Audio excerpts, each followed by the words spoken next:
নমস্কার বন্ধুরা, আজকের রেসিপিটা কিন্তু তাদের জন্য যারা বাঁধাকপি খেতে খেতে একদম বোরিং হয়ে গেছো। তো চলো ঝটপট দেখে নাও। প্রথমেই বাঁধাকপিটাকে কুচি কুচি করে কেটে নিয়েছি। তোমরা এটা যতটা সম্ভব পারবে কুচি করে নেওয়ার চেষ্টা করবে। তো এটা আমি হ্যান্ড মিক্সি দিয়ে করেছি, তাই এতটাই সুন্দরভাবে এটা কুচি হয়েছে। তো তারপর এর মধ্যে আমি দিয়ে দেবো কিছুটা পরিমাণ নুনটা দিয়ে খুব ভালোভাবে বাঁধাকপির সঙ্গে মিশিয়ে দেবো। আর এটা মিশিয়ে দেওয়ার পর এটাকে আমি ঢাকা দিয়ে কিছুক্ষণের জন্য রেখে দেব। তো এটাকে 10 মিনিটের জন্য ঢাকা দিয়ে রেখে দিয়েছিলাম। দেখো বন্ধুরা, 10 মিনিট পর এটার থেকে কিন্তু অনেকটা পরিমাণ জল বের হয়ে গেছে।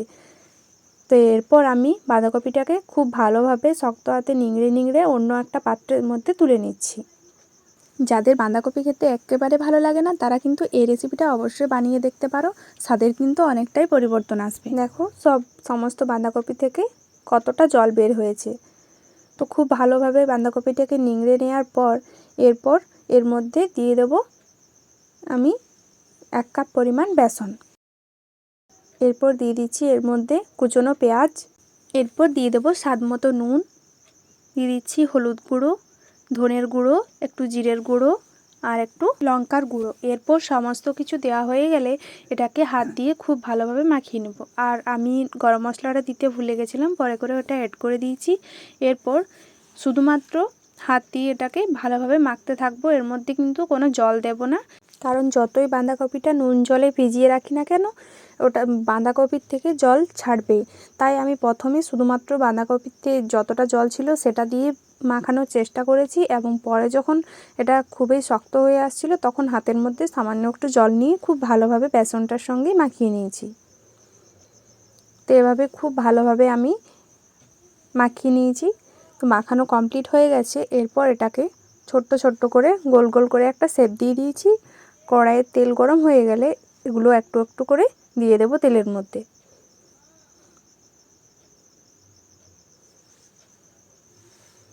তেলের মধ্যে 5-6টার মতো বড়া দিয়ে দিয়েছি। এরপর এটাকে খুব ভালোভাবে 2 পিঠ উল্টে পাল্টে ভেজে নিতে হবে।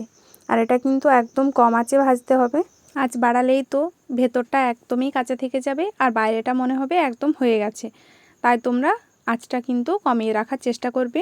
আমিও কমিয়ে রেখেছি। ভাজা হয়ে গেছে। এরপর আরেক পিঠও খুব ভালোভাবে উল্টে দিয়েছি। আর এগুলোকে খুব সুন্দরভাবে লাল লাল করে ভেজে নেব। দেখো বন্ধুরা, এগুলো আমার ভাজা হয়ে গেছে। এরপর এগুলো তুলে নেব আর বাকিগুলোকেও সেম প্রসেসে একই রকমভাবে ভেজে নেব। এভাবে আমি সব কটা বড়া ভেজে নিয়েছি। এরপর ওই তেলের মধ্যে দিয়ে দেব আলু। এখানে আমি 2টো আলু নিয়েছি। তো 2টো আলুকেও খুব ভালোভাবে লাল লাল করে ভেজে নেব। আর এর মধ্যে দিয়ে দিয়েছিলাম সামান্য একটু হলুদ। লাল লাল হয়ে এসছে। এরপর আলুটা আমি তুলে নেব।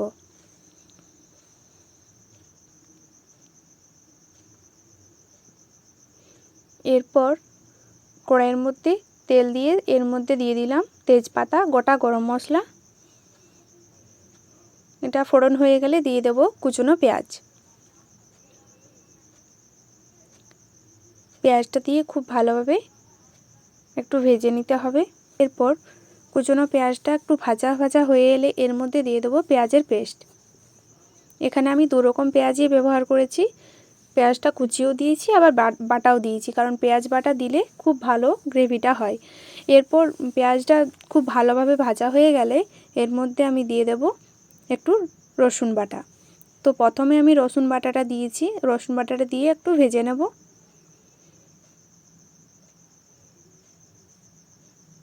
এরপর খুব ভালোভাবে মশলাটা ভাজা ভাজা হয়ে এলে এর মধ্যে দিয়ে দিতে হবে আদা বাটাটা।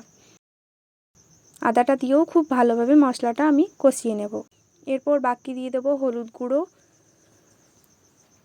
হলুদ দেওয়ার পর দিয়ে দিচ্ছি ধনের গুঁড়ো, জিরের গুঁড়ো আর লঙ্কার গুঁড়ো। এরপর সমস্ত গুঁড়ো মশলাগুলো দেওয়া হয়ে গেলে আবারও ভালোভাবে এটাকে কষিয়ে নেব। এরপর দিয়ে দেব টমেটোর পেস্ট। এখানে আমি একটা টমেটো পেস্ট করে রেখেছিলাম। তো এরপর টমেটো পেস্টটা দেওয়ার পরও খুব ভালোভাবে সব কিছু একসঙ্গে কষাতে থাকবো, যতক্ষণ না পর্যন্ত মশলাটা তেল ছেড়ে দিচ্ছে ততক্ষণ পর্যন্ত খুব ভালোভাবে কষিয়ে নিতে হবে।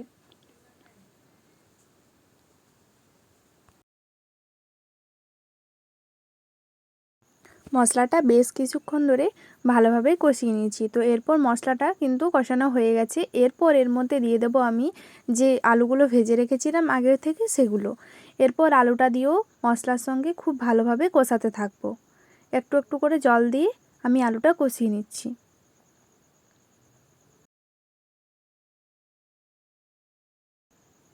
তো এভাবেই খুব ভালোভাবে আলুটাকে আমি কষিয়ে নিলাম। এরপর এর মধ্যে একটু বেশি করেই জল দিয়ে দেব। পরিমাণ মতো জল দিয়ে দিয়েছি। এরপর দিয়ে দিচ্ছি এর আন্দাজ মতো নুন। নুনটা আমি প্রথমে দিইনি, পরে দিয়েছি, কারণ যতটা ঝোল বানাবো ততটাই নুন দিতে হবে। এরপর এর মধ্যে আমি দিয়ে দেবো যে বড়াগুলো আমি আগের থেকে ভেজে রেখেছিলাম সেই বড়াগুলো ঝোলের সঙ্গে ভালোভাবে একটু মিশিয়ে দিচ্ছি। এরপর এটাকে আমি ফুটতে দিয়ে দেবো। আঁচটা এবার বাড়িয়ে দেব আর এটাকে ভালোভাবে ফুটিয়ে নেব। আস্তে আস্তে আমার ঝোলটা ফুটতে শুরু করেছে। তো খুব ভালোভাবে এটাকে আমি ফুটিয়ে নিচ্ছি। তো এটা কিন্তু খুব সুন্দরভাবে ফুটতে শুরু করেছে।